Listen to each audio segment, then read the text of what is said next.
السلام علیکم ورحمۃ اللہ وبرکاتہ۔ تو دوستو، بعض اوقات کسی شخص کا کوئی ایک وصف ایسا مشہور ہو جاتا ہے کہ اس کے دوسرے اوصاف نظروں سے اوجھل ہو جاتے ہیں۔ اسی طرح دوستو، حضرت علی کرم اللہ وجہہ کا معاملہ بھی کچھ ایسا ہی ہے۔ ان کی شجاعت ایسی مشہور ہوئی کہ ان کے دوسرے اوصاف اس کے سامنے دب کر رہ گئے۔ حالانکہ حضرت علی رضی اللہ تعالیٰ عنہ کی شخصیت دوستو کمالات کا مجموعہ اور اوصاف و اخلاق کا سرچشمہ تھی۔ آپ رضی اللہ تعالیٰ عنہ احکام شریعت کا سب سے زیادہ فہم رکھنے والے اور سب سے زیادہ صحیح فیصلہ کرنے والے تھے۔ رسول اللہ صلی اللہ علیہ وسلم نے رسول اللہ صلی اللہ علیہ وسلم نے آپ کے بارے میں فرمایا، وَأَقْضَاكُمْ عَلِي، تم میں سب سے زیادہ صحیح فیصلہ کرنے والے علی ہیں۔ آپ دوستو ابھی نوجوان ہی تھے کہ رسول اللہ صلی اللہ علیہ وسلم نے آپ کو اپنا نمائندہ بنا کر یمن بھیجا۔ آپ نے عرض کیا کہ اللہ کے رسول صلی اللہ علیہ وسلم، آپ مجھے ان لوگوں میں بھیج رہے ہیں جن کے آپس میں جھگڑے ہوں گے اور مجھے فیصلے کرنے کا کوئی تجربہ بھی نہیں ہے۔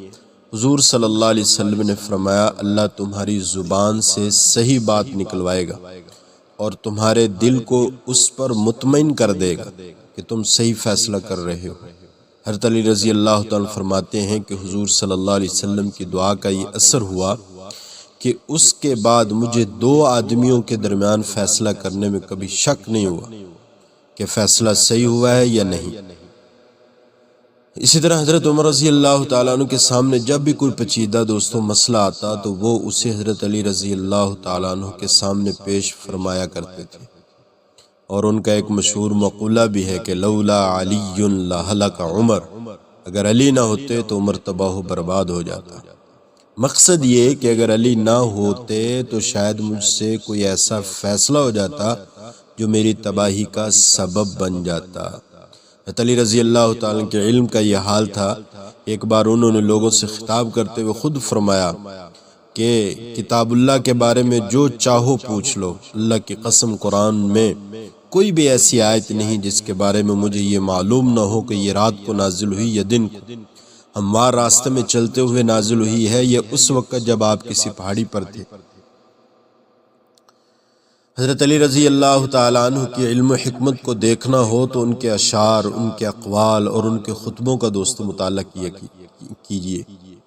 علم و حکمت کے علاوہ حضرت علی المرتضیٰ رضی اللہ تعالیٰ عنہ کا ایک نمایاں وصف ان کا زہد اور ان کی دنیا سے بے نیازی اور بے رغبتی تھی۔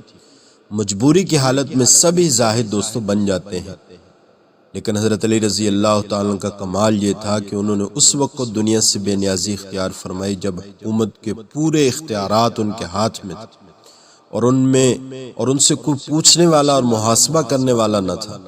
ایک مرتبہ آپ کی خدمت میں فلودہ پیش کیا گیا۔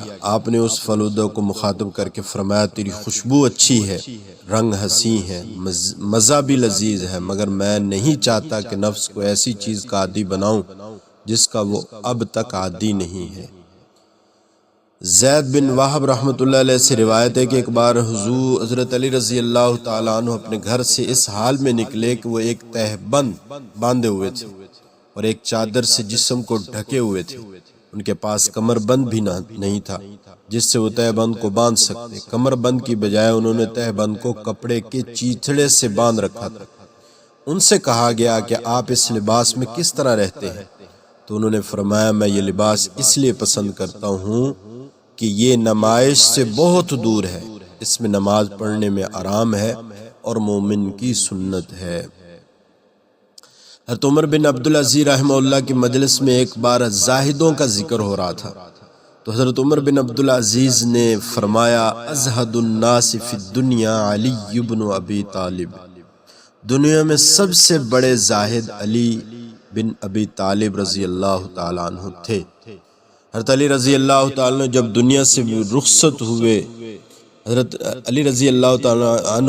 دنیا سے رخصت ہوئے تو ان کے قبضے میں دوستو صرف 700 درم تھے جو ان کو بیت المال کے مقررہ حصے میں ملے تھے، اور وہ اس رقم سے خادم خریدنے کا ارادہ کر رہے تھے۔ دنیا سے بے رغبتی سے بھی زیادہ مشکل کام کسی حکمران کے لیے یہ ہو سکتا ہے کہ اس کا مقرر کیا ہوا قاضی خود اسی کے خلاف فیصلہ کرے دوستو۔ حضرت علی رضی اللہ تعالیٰ کو جب ایسی صورتحال کا سامنا کرنا پڑا تو انہوں نے بلا چون و چرا حکم شرع کے سامنے سر جھکا دیا۔ کنز العمال میں ہے کہ جنگ جمل کی جو ہے جنگ جمل تھی، اس میں حضرت علی رضی اللہ تعالیٰ کی زرہ کہیں گر گئی، ایک شخص کو ملی، اس نے بیچ دی۔ کسی نے وہ زرہ ایک یہودی کے پاس دے کر اسے پہچان لیا۔ اس زرہ کا مقدمہ قاضی شریح رحمہ اللہ کی عدالت میں پہنچا۔ حضرت علی رضی اللہ تعالیٰ کی طرف سے حضرت حسن اور ان کے غلام کمبر نے گواہی دی۔ قاضی شریح نے کہا کہ حسن کی بجائے کوئی دوسرا گواہ لائیے۔ حضرت علی رضی اللہ تعالیٰ نے فرمایا کیا آپ کو حسن کی گواہی قبول نہیں؟ قاضی شریح نے جواب دیا نہیں، کیونکہ میں نے آپ کی یہ ہدایت سن رکھی ہوئی ہے کہ باپ کے حق میں بیٹے کی شہادت قبول نہیں کی جاتی۔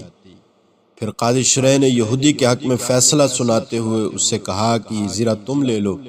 یہودی یہ سارا معاملہ دیکھ کر دنگ رہ گیا۔ اس نے کہا کہ امیر المؤمنین خود قاضی کے پاس آئے، اس کے باوجود اس نے ان کے خلاف فیصلہ دیا اور وہ اس فیصلے پر راضی رہے۔ اللہ کی قسم آپ نے سچ کہا تھا، یہ واقعی آپ کی زرہ ہے۔ اس نے وہ زرہ بھی آپ کو لٹا دی اور آپ کا کردار اور اسلام کا نظام عدل دیکھ کر اس نے بآواز بلند کلمہ شہادت پڑھا، اشہد ان لا الہ الا اللہ واشہد ان محمد الرسول اللہ، پڑھا اور مسلمان ہو گیا۔ حضرت علی رضی اللہ تعالیٰ عنہ نے وہ زرہ اس کو بخش دی اور وہ ہمیشہ آپ کے ساتھ رہا یہاں تک کہ صفین کے موقع پر، جنگ صفین کے موقع پر شہید ہوا۔ دوستو حضرت علی کرم اللہ وجہہ کی یہی وہ اعلیٰ اخلاق اور بلند اوصاف تھے جو ہر کسی کو ان کا گرویدہ کر دیتے تھے۔ حضور اکرم صلی اللہ علیہ وسلم بھی ان پر جو اتنا اعتماد کرتے تھے اور اتنی محبت کرتے تھے، اس کی وجہ بھی ان کا بلند کردار، ان کی اجلی سیرت اور علمی اور عملی کمالات ہی تھے دوستو، ورنہ رشتہ دار تو اور بھی تھے اور ان میں بڑے قد آور نوجوان بھی تھے۔